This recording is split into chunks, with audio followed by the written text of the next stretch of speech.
네, 지금부터는 계엄 선포 직전 국무회의 상황이 담긴 CCTV 영상과 관련한 저희 단독 보도 전해드리겠습니다. CCTV엔 이제껏 국무회의 참석자들이 해온 주장과는 전혀 다른 장면들이 담겨 있었습니다. 먼저 한덕수 전 총리입니다.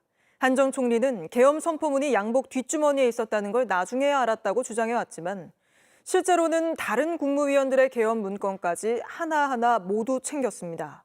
뿐만 아니라 대국민 담화문으로 보이는 5장짜리 문건을 살펴보는 모습까지 확인됐습니다. 먼저 조혜연 기자의 단독 보도입니다.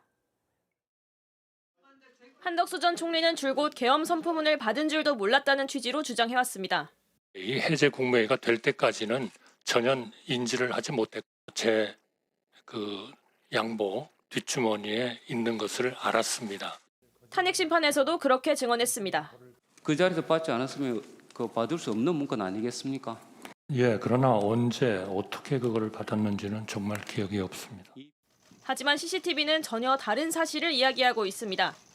특검이 확보한 대접견실 CCTV 영상에는 한 전 총리가 다른 국무위원들 자리에 놓여있는 계엄 문건뿐 아니라 접견실에 남아있던 문건까지 하나하나 모두 챙겨 나오는 장면이 담겨있던 것으로 파악됐습니다.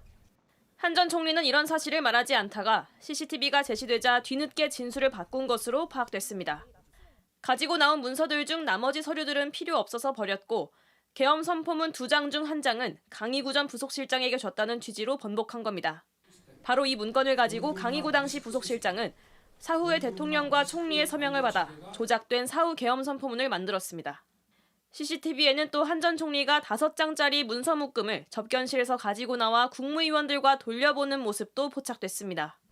특검은 이 문서가 윤석열 전 대통령의 계엄 대국민 담화문일 가능성이 높다고 의심하고 있습니다. 특검은 CCTV 영상을 토대로 한 전 총리가 윤 전 대통령의 내란 행위를 방조했는지 집중적으로 수사하고 있습니다. 특검은 조만간 한 전 총리를 다시 부를 예정입니다. JTBC 조혜연입니다. 이상민 전 장관 역시 탄핵 심판에선 언론사 단전단수 내용이 적힌 쪽지를 멀리서 봤다고 증언했습니다. 하지만 CCTV에선 마지막까지나마 한덕수 전 총리와 3장짜리 문건을 함께 보며 대화를 나누는 모습이 담겨 있었습니다. 정수아 기자의 단독 보도입니다. 이상민 전 행정안전부 장관은 계엄 국무회의에서 JTBC 등 언론사에 대한 단전 단수 문건을 전달받고 소방청장에게 관련 지시를 한 혐의를 받습니다.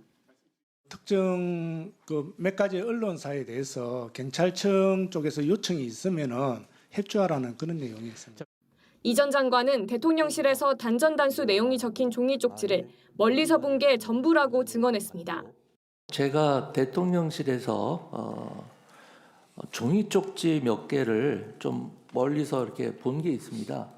그런데 그 쪽지 중에는 소방청 단전 단수 이런 내용이 국무위원들이 다 돌아간 뒤 회의가 열린 대통령실 대접견실에 마지막까지 남은 2명은 이 전 장관과 한덕수 전 총리였습니다.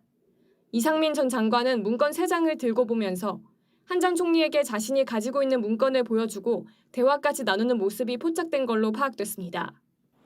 특검은 이 중에 언론사 단전 단수 문건이 있을 걸로 의심하고 있습니다. 한 전 총리는 구체적 지시가 담긴 문건은 본 적도 받은 적도 없다는 취지로 말한 바 있습니다. 대통령이 지시사항이라고 해서 A4에 담긴 지시사항을 주었습니다. 알고 있죠?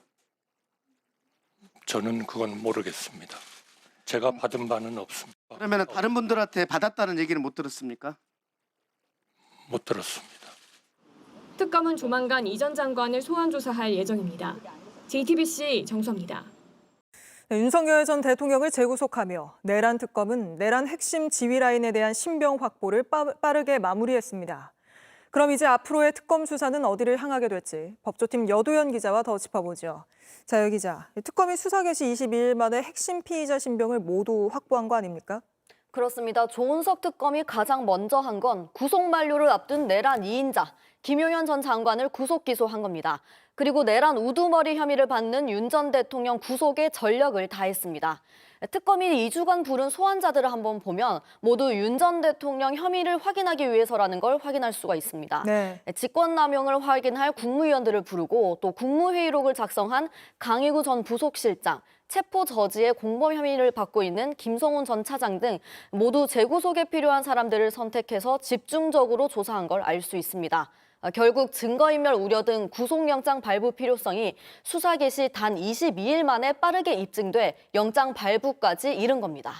네, 계엄 선포 전 국무회의 상황이 담긴 그 대통령실 CCTV 얘기도 좀 해보죠.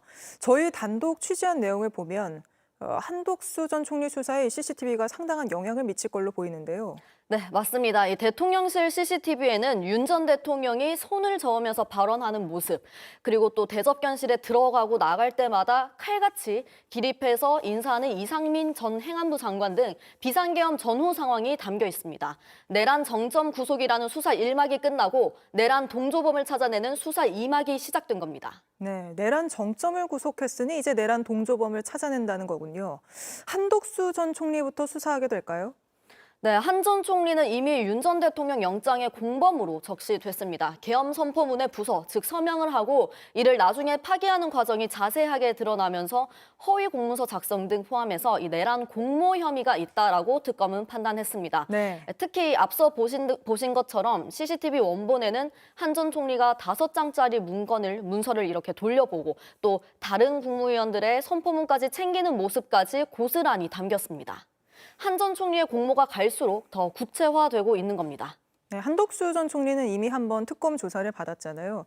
그때 혹시 어떻게 해명했는지 취재된 게 있습니까? 네, 한 전 총리는 특검 조사 전엔 사무실로 출근하고 난 뒤에야 양복 뒷주머니에 문서 있는 거 알았다 이렇게 말했습니다. 특검에 나와서도 가져간 게 2장밖에 없다 이런 식으로 진술을 하다가 이 CCTV 영상이 제시되고 나서야 자신이 남은 걸 챙겨갔고 그중 하나를 강희구 전 실장 줬다라고 인정했습니다. 조사에서 CCTV를 보여주고 나서야 인정을 한 거군요. 특검은 이상민 전 장관도 의심하고 있는 거 아닙니까? 그렇습니다. 이 CCTV 상으로는 문건 3장을 직접 보는 장면이 담겼는데 네. 여기에 단전단수 문건이 들어가 있을 가능성이 있다라고 특검은 의심하고 있습니다. 계엄 선포 방송이 끝나고 난 뒤에도 모든 장관이 돌아가고 난 뒤에 이 전 장관이 한 전 총리에게 본인이 받은 이 문건을 보여주는 그런 장면이 포착되기도 했습니다. 내란 특검은 이 과정에 대해서도 추가 수사를 이어갈 예정입니다. 알겠습니다. 오늘은 여기까지 듣죠. 여도현 기자였습니다. JTBC 뉴스를 시청해 주셔서 고맙습니다. 저희는 저녁 6시 30분 뉴스룸에서 뵙겠습니다.